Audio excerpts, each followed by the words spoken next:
transformadas por louvor, para honra e para a glória do teu santo nome. Pai, nós abençoamos a vida do Alcione, a vida do Janém, a vida do Osvaldo, desses irmãos que se dispuseram a estar conosco nesse tempo, para repartir aquilo que com muita graça o teu Espírito Santo tem derramado sobre eles. Somos gratos a Ti, Pai, em nome de Jesus. Amém. Bom dia, irmãos.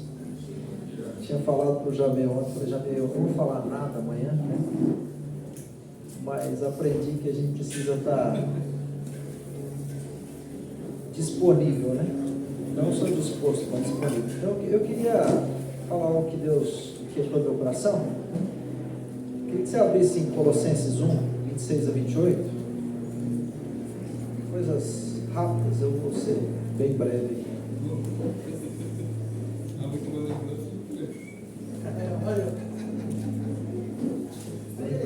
Hoje eu vou ser bem breve. Colossenses 1, 26 a 28.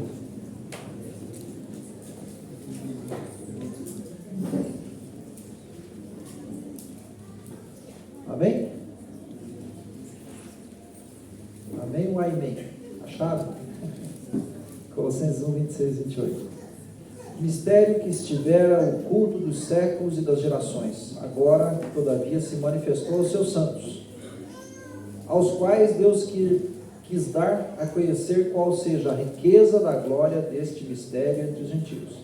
Isto é, Cristo em vós, a esperança da glória, o qual nós anunciamos, advertindo a todo homem e ensinando a todo homem em toda a sabedoria, a fim de que apresentemos todo homem perfeito em Cristo. Esse tema que o Alessandro propôs aqui para esse encontro, né? Eu e minha casa serviremos ao Senhor. Eu quero dizer para vocês que eu só fui entender isso de maneira prática, de maneira viva, numa experiência que a gente teve em Moçambique, numa ilha chamada Indugo. Só para vocês entenderem esse ambiente. Essa ilha só chega de barco, né? Não tem nenhuma ponte, nada que acessa ela, mais ou menos umas 2 horas de travessia, e a gente teve 2 experiências assim de travessia. Eu fui 2 vezes lá, tinha, né?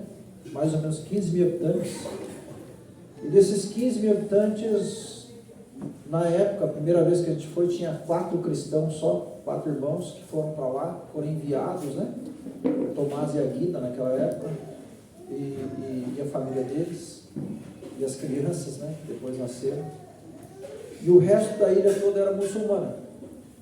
Nessa ilha não tinha energia elétrica, não tinha água encanada, não tinha supermercado, não tinha loja, tudo que chegava de alimento ou qualquer tipo de coisa chegava com um barco, uma travessia de mais ou menos 2 horas.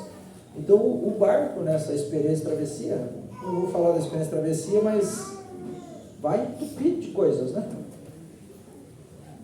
Que é a que a população usa na ilha. Desde cabrito, carneiro, aquelas motinhas cinquentinha que usa bastante por lá, combustível, tudo. E eu lembro que uma dessas idas para lá, o Kleber, que estava lá como missionário naquele período, ele falou assim: senhor, vamos visitar uma família que a gente conheceu aqui. Essa família, eles são muçulmanos, mas um dia a gente estava passando por um carreiro aqui, né? Lá não tem estrada, é só carreiro, só carreador, né? No interior do Paraná. E tinha uma menina passando por um processo ali que era uma possessão demoníaca na menina, resumindo. E aí eles pararam, eles foram naquela casa, oraram para a menina, expulsaram os demônios, e aquela menina foi liberta. E o pai e a mãe daquela menina, mas principalmente o pai, ficou muito impressionado por que aquele povo que era de uma outra religião se importou com a filha deles, ao ponto de parar o que estava fazendo e ir lá fazer uma oração pela filha deles. E também ficou impressionado porque a menina melhorou. Não sei até que ponto ele teve discernimento, que houve uma libertação, né? talvez nem tenha tido, mas o resumo é que ele sabe que a filha dele estava muito mal, né? Uma espécie de convulsão e tudo mais ali, rolando pelo chão, e ela melhorou. E ele ficou impressionado porque aqueles irmãos cristãos fizeram o bem para a família dele, sem fazer parte da religião deles. E aquilo chamou a atenção. Eu sei que eu fui para Moçambique há uns 15 dias, talvez depois desse episódio, e nós fomos, aí o Kleber falou, vamos lá visitar, quero que você conheça lá um casal que a gente conheceu aqui.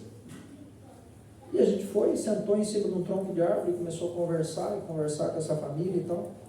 E eu sei que eu começava a falar para eles, né? Nunca tive uma experiência de pregar com muçulmano, assim, nunca fiz um treinamento para falar assim, como é que você prega evangelho muçulmano? Mas eu comecei a falar daquilo que Deus mostrou para Abraão. Deus chamou Abraão do meio da sua terra, do meio da sua parentela, para ele ir para um caminho.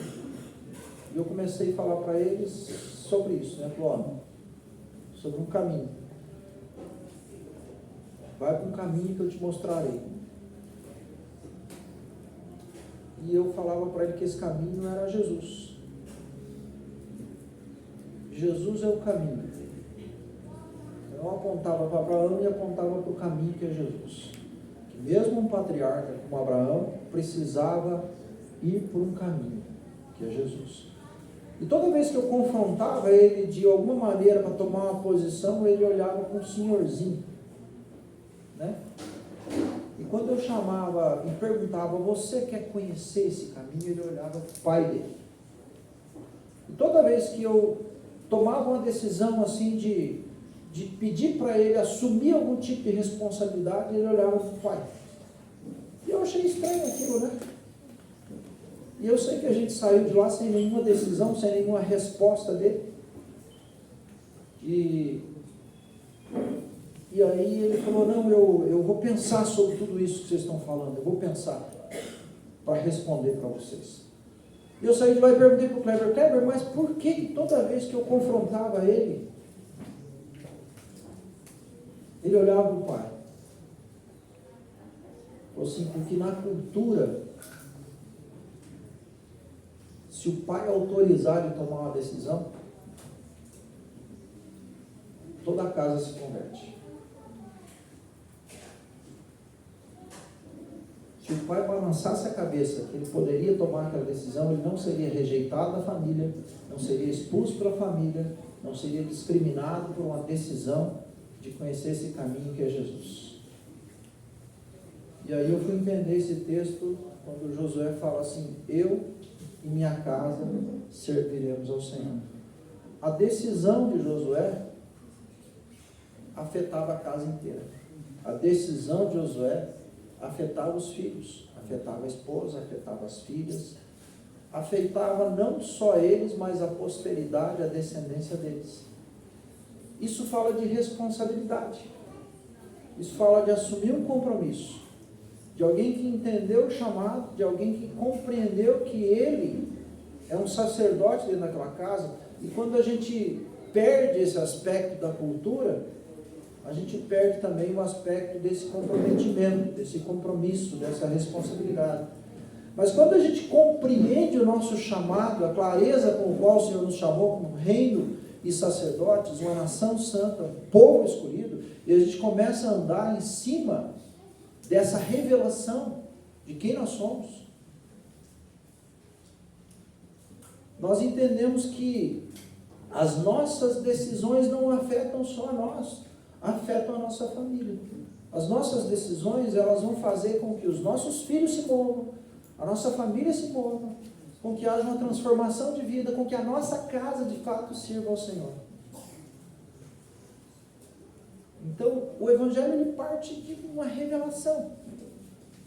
A revelação de um mistério que esteve escondido, que ainda que Abraão tenha andado com Deus, ele não teve revelação desse mistério, ainda que Davi tenha andado com Deus, não teve revelação desse mistério, ainda que Isaac tenha andado com Deus, tenha tido promessas, ele não teve revelação desse mistério.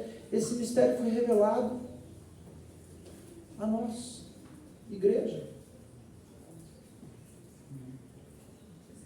E esse mistério é um mistério que nos chama com a responsabilidade. Eu quero fazer vocês lembrar um outro texto, daí já vou entregar a palavra para o Jamê. Quando Moisés recebe as tábuas da lei, ele sobe no monte, não sei se vocês lembram desse episódio, e a palavra de Deus fala que aquele monte ele fumegava, fala que aquele monte ele tinha relâmpagos, trovões, fogo, uma voz alta. Eu fico pensando nesse episódio, eu fico pensando que esse episódio causava medo. Medo do povo ser consumido.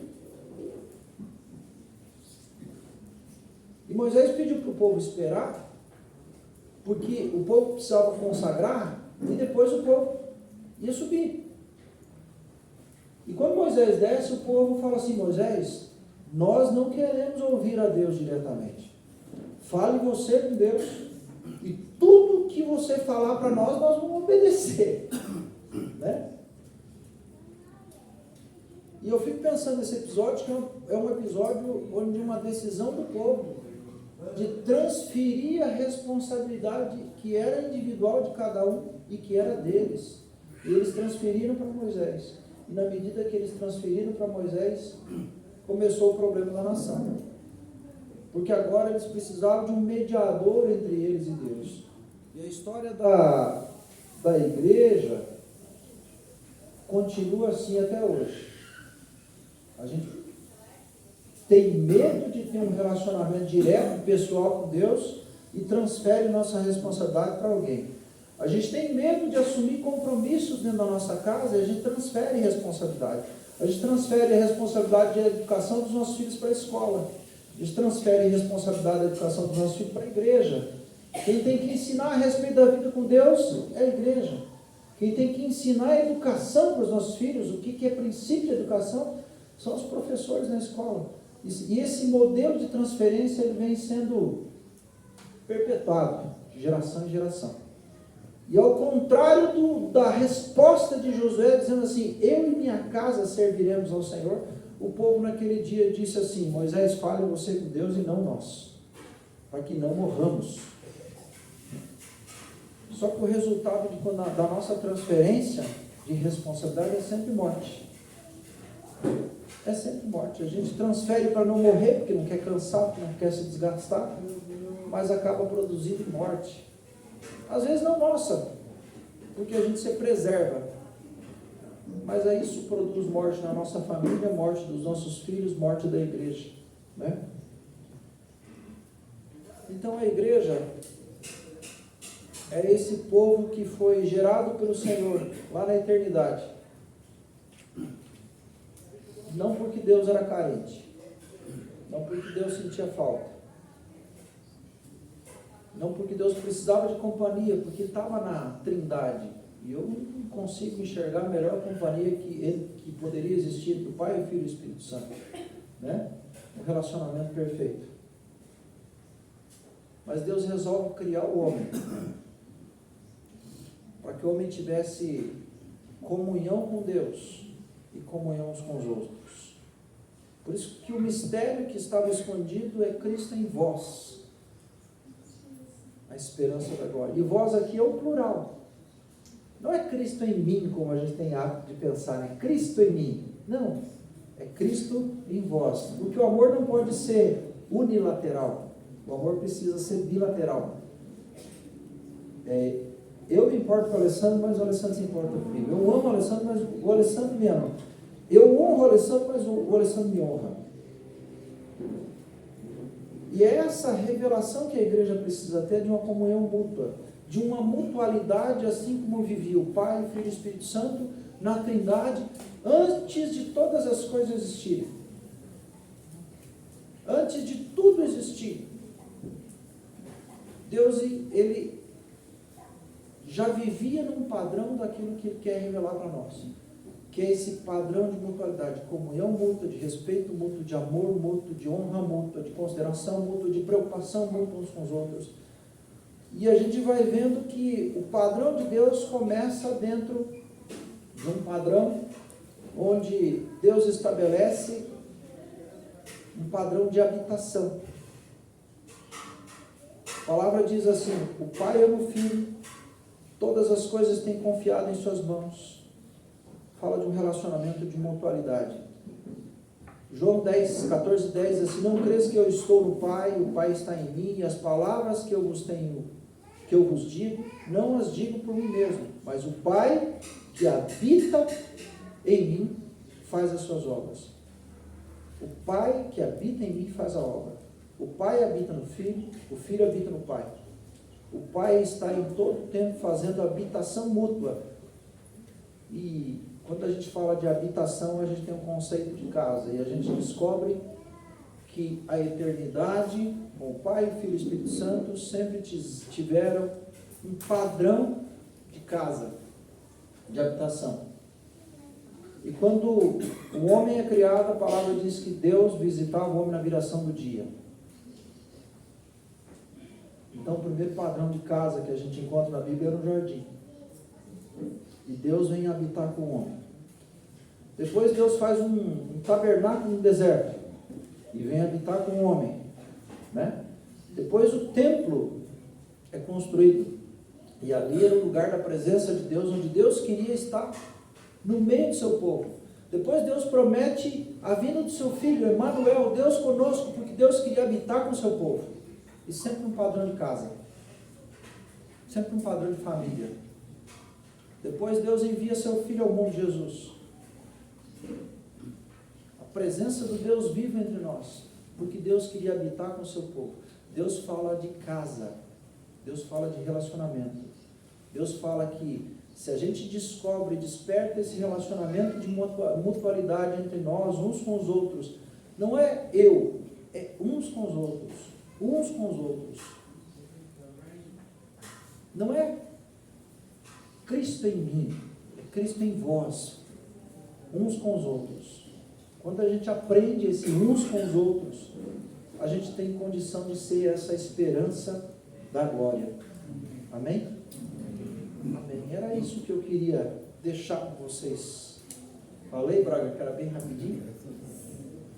Amém. Deus, eu oro, Pai amado, para que o Senhor continue falando conosco a respeito desse padrão que o Senhor estabeleceu lá na eternidade. E se o Senhor estabeleceu lá na eternidade, é porque é algo que veio muito antes das obras, veio muito antes do homem, veio muito antes da terra, muito antes de todas as coisas existirem. E a gente tem mania de pensar na eternidade como algo que é lá atrás. Mas a eternidade também é futura. É algo que vem lá na frente. Algo que depois que o Senhor Jesus voltar, e depois que a gente subir com Ele, esse padrão vai continuar.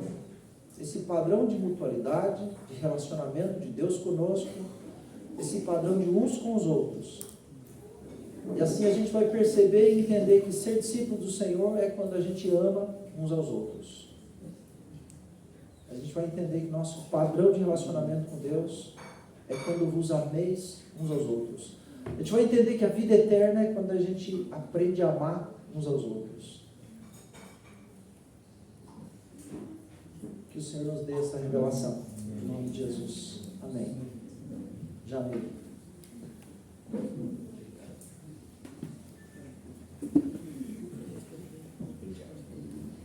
Puxa, eu vou encerrar.